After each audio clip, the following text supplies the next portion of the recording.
Hello everyone, my name is Alex and I am learning English and do mistakes. And today we will watch another video about America. This video about USA Capitol building. I think this is important building. It's a symbol of democracy, and of course all countries in the world are watching what's happening in the America, and I want to know how important this building for world. It's this building, I think, important not only for Americans. It's symbol of democracy for all the world. I think so, and I want to see what this capital is. Yes, let's go. And you can also like and subscribe this at me. Yes, okay. Welcome to the U.S. Capitol. Until you can visit us in person, we're going to share with you some of our favorite aspects of a Capitol tour. Since 1800, Congress has met here in Washington, D.C. to represent the people and make laws. Both the U.S. House of Representatives and the U.S. Senate share the building. The House is on the south side of the building, or the left from this vantage point, and the Senate is on the north side of the building, or the right from this angle, with the rotunda in the middle under the Capitol dome. Notice the statue on the top of the Wow, I like this view. I like this statue. Capitol. Her name is Freedom, and we're going to see a model of her up close in the Capitol Visitor Center. Come on, let's go inside. When you visit the Capitol, you enter through the Capitol Visitor Center. People from the U.S. and around the world not only come here for tours, but also for conferences and meetings with members of Congress on important issues. This room is named Emancipation Hall to honor the enslaved people who worked to build the Capitol beginning in 1793. Statues of Frederick Douglass, Sojourner Truth, and Sacagawea reflect the diversity of the individuals who helped shape our country's history. Remember this statue from the top of the dome? This is the original plaster model that was used to create the bronze Statue of Freedom. It was designed by an American artist named Thomas Crawford, who had this model shipped to Washington, D.C. all the way from Italy. The entire statue is 19.5 feet tall. I like how it's made, and it's very beautiful, and I like this style. It's elegant, I think. Yes. Freedom is dressed in a classic Greco-Roman style to match the architecture of the building. She also wears a helmet topped with an eagle-plumed crest and carries a sword, shield, and laurel wreath. The first place we're going inside the historic Capitol building is the crypt. The crypt is not the fanciest room in the Capitol, but it has an important job.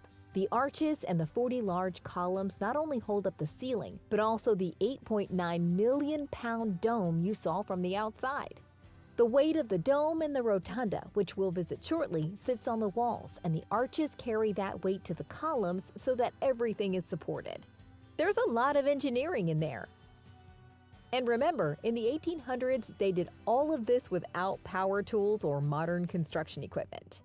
You can still see the tool marks on one of the columns. Imagine all of the work it took just to make one of these with hand tools. Yes, it's difficult work, and it's very hard work, and of course for me it's difficult to imagine how people were working, and this is beautiful hall, these beautiful columns. Yes, and yes, it's a great job. When Pierre L'Enfant designed the city of Washington, he put the Capitol building in the center of his design. The star in the crypt marks the place where the four quadrants of the city come together. We have a lot of statues in the Capitol. The crypt in particular has one statue from each of the 13 original colonies. This is a statue of Roger Sherman from Connecticut. Along with Oliver Ellsworth, Roger Sherman is the author of the Great Compromise, which is the part of the Constitution that laid out the ways in which Congress represents the people. Now let's go upstairs to see the Rotunda, the room directly under the dome. The Rotunda is the ceremonial center of the Capitol. Over the years, we've used Oh my God, it's so beautiful. It's really beautiful. Yes. this room to share our history, unveil new art, honor those who've made significant contributions, and to say goodbye to national leaders and citizens who have served our country. During the Civil War, we even used this room as a hospital for wounded soldiers. The room is decorated with art. Above us, in the eye of the rotunda, is the Apotheosis of Washington. It is a fresco, which means that it was painted onto the ceiling over wet plaster. The entire painting is huge, 4,664 square feet. The artist, Constantino Brumidi, had to climb 180 feet up inside the dome to paint it. The word apotheosis means that you've reached the highest height, and in the middle of the painting is George Washington surrounded by women, 13 of which represent the 13 original colonies. Also in the painting are scenes representing 6 different themes: war, science, marine, commerce, mechanics, and agriculture, symbolized by Roman gods and goddesses. Much of the artwork in the Capitol reflects the history of the country. Some of these may even be familiar to you. This painting by John Trumbull is the presentation of the Declaration of Independence, which appears in a lot of textbooks and even on the back of the $2 bill. Each piece of art tells a story: the American Revolution, the Civil War, stories of peace, stories of struggle, stories of America. But while we're touring the Capitol, the work of Congress is going on around us. We may be talking about the past, but the future of our country is being decided here today. Let's walk next door. This is Statuary Hall. Before it was a room filled with statues, it functioned as the House of Representatives chamber. From 1807 to 1857, this was one of the rooms where Congress made laws. As the country grew in size, Congress added members to the House and the Senate to represent the new states and the greater population of the country.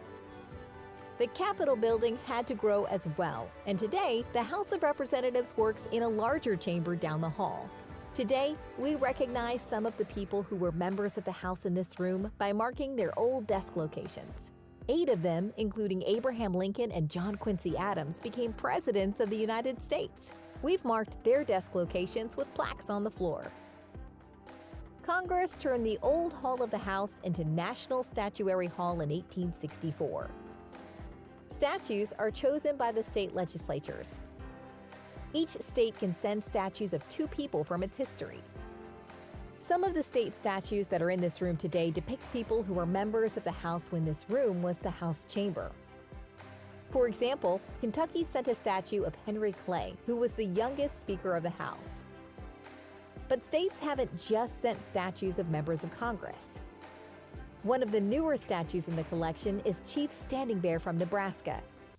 It's very beautiful work. It's so...